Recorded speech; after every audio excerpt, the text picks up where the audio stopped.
Let me see, there ought to be some good words for a song in here.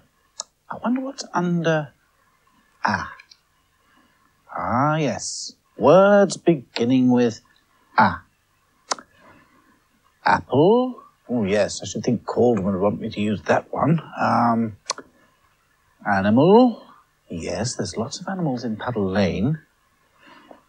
Ashes. No. Tissue. Bless you! Well. Did somebody sneeze? No, Toby, nobody sneezed. I just said tissue. Well, that's a silly thing to say if you're not sneezing, isn't it? I suppose it is. But I was just reading out words beginning with the letter A from my dictionary. Your what dictionary? My dictionary. Look, it's got lots of words. These words begin with the letter A. Oh, yes. And these words begin with the letter B. Oh. And so on. Are there any pictures in it? Well, yes, a few. It's very interesting, you know, and useful. I'm using it to find words for a song. Oh, is that what people use a dictionary for, then? Finding words for songs? Well, not just that. You can use a dictionary for all sorts of things. Oh. For a start, it can tell you what words mean. Suppose I didn't know what a spell dragon was. But you do. I know I do, but just pretend I don't. Okay. What's a spell dragon? I don't know. So I say to myself, the word spell dragon begins with the letter S. Correct. So I look up in my dictionary all the words beginning with S. And, S.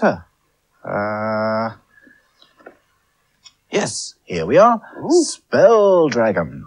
And underneath, it tells you what the word means. A small, green, magical creature. So you see how useful dictionaries are. Yes. What else can you use it for? Well, if you want to know how to spell a word, you can check that in the dictionary too. Oh. You see these cards?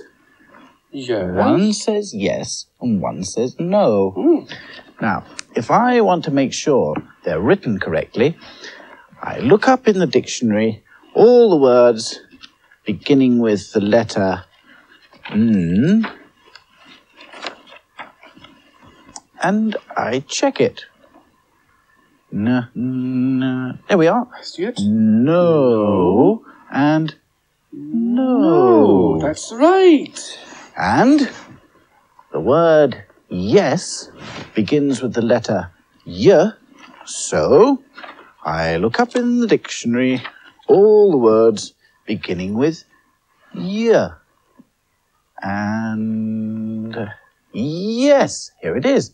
Yes, and yes. I see. These are the cards that tell Tim and Tessa Catchermouse what they can touch and what they mustn't touch, aren't they? That's right. And did I ever tell you about the day when I first used these? No, I don't believe you did. Well, we can soon put that right. Yes? Come on over to the puddle and we'll find out.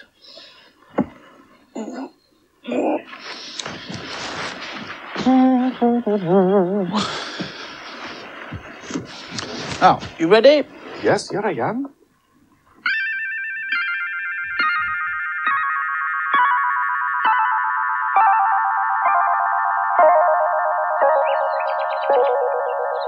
One day, Tim and Tessa Catchermouse went to see the magician.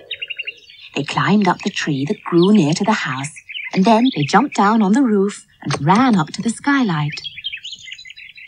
Tim and Tessa looked down through the window. The magician was sitting in his chair, reading a book. "I've been waiting for you. Come down. I've got something to show you."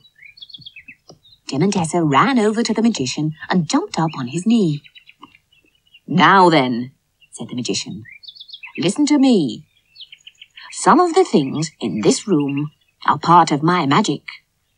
If you come to see me, there are some things you can touch and some things which you mustn't touch. You see that saucer on the table?" he said. "Yes," said Tim. "If you sit on that saucer, you will fly away," said the magician. "You will fly away and you wouldn't know how to fly back. So you mustn't sit on the saucer." "I won't," said Tim.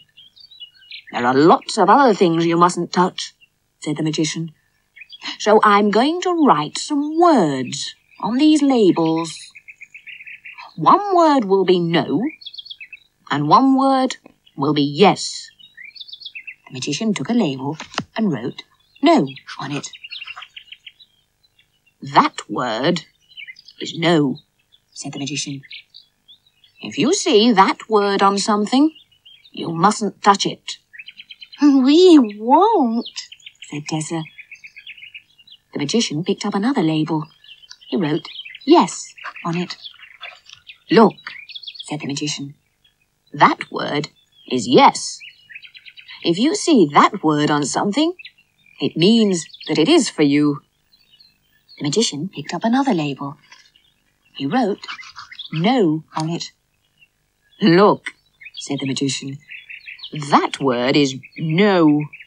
So don't eat those sugar mice." "I don't want to turn green again," said Tim. The magician picked up another card. He wrote no on it. "That's a flying saucer," said the magician. "If you sit on that saucer, you will fly away." "I don't think I want to fly away again," said Tessa. "At least, if I do fly away, I want to fly back again." The magician picked up another label. He wrote yes on it. There was a saucer of milk on the table. The magician put the label by the saucer of milk. Tim and Tessa drank the milk. It tasted very good. "Do you think you can remember?" asked the magician. "This word is yes, and this one is no." "We'll try to remember," said Tim and Tessa. When Tim and Tessa went home, they told Pegs all about the magician's labels. "I wish I could make labels like that," said Pegs. "Can you remember the words?" "I think so," said Tessa. "I think so," said Tim.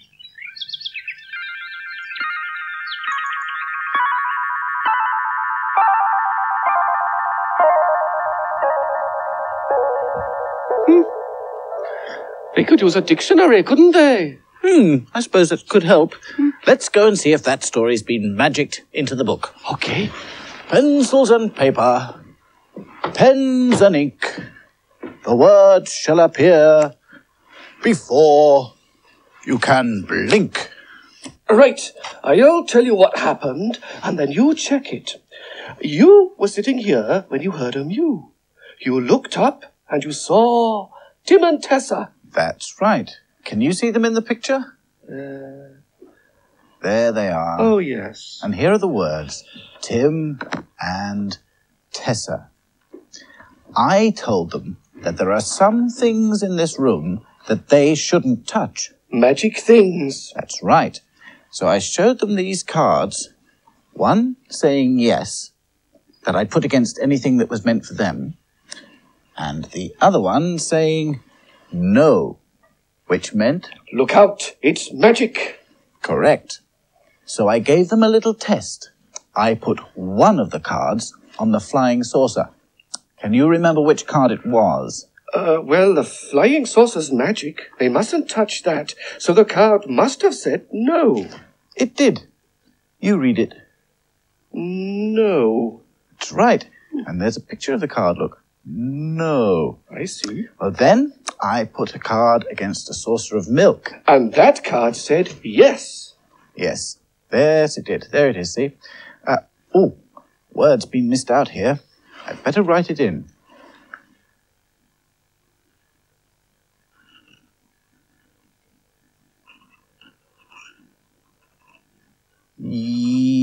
Yes. Good. And now the title of the story is Look Out, It's Magic. Yoo-hoo! It's Auntie Flo! Hello, Aunt Flo. I just called in to see how my favourite nephew and my favourite spell dragon are. Well, we are both very well. Thank you, Auntie Flo. You're just in time. Oh, just in time for what? Just in time to hear the song. Oh, lovely. What song? What song is that, Toby? Well, the song you were making up, you remember? You were getting the words for it out of your dictionary. Oh, that song. Oh, but that's not finished yet. Well, let's finish it now then. I'll help you. Me too. All right. Let's get the dictionary. Now, let me see. How far had I got? Ah, yes.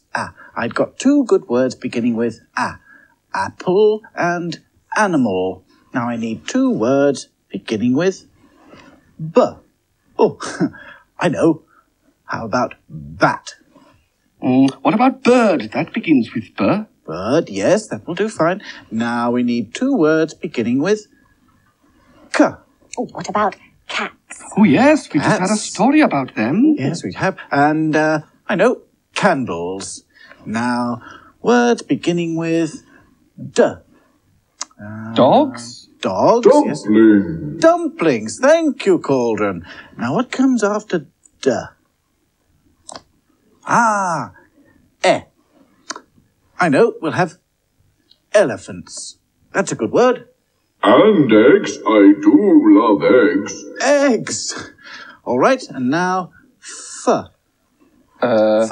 Feet. Feet, yes. That's a good one, Toby. Feet and floor. Floor. Well, I think that's all we need. Which words have we got then? Well, let's see. We've got apples, animals, bats, birds, cats, candles, dogs, dumplings, elephants, eggs, feet and floor. Shall I sing the song? Oh, please, please. Can I join in? Come on. Oh, of course you can.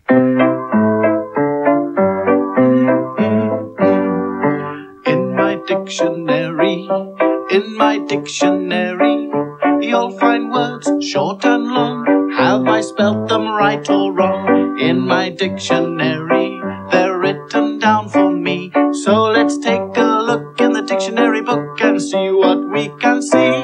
Now you know these words, don't you? We looked them up. Okay, sing along. Apples, animals, bats and birds, cats and candles, Lots of words. dogs and dumplings, Words galore. elephants, eggs and feet and floor. In my dictionary, I really can't go wrong.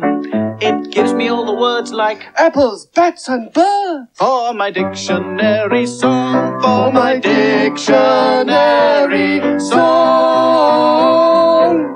That was good. Let's do it all again. Oh, yes, let's do it again. Da-dee-da-rum-pum-pum-pum-pum. In my dictionary, in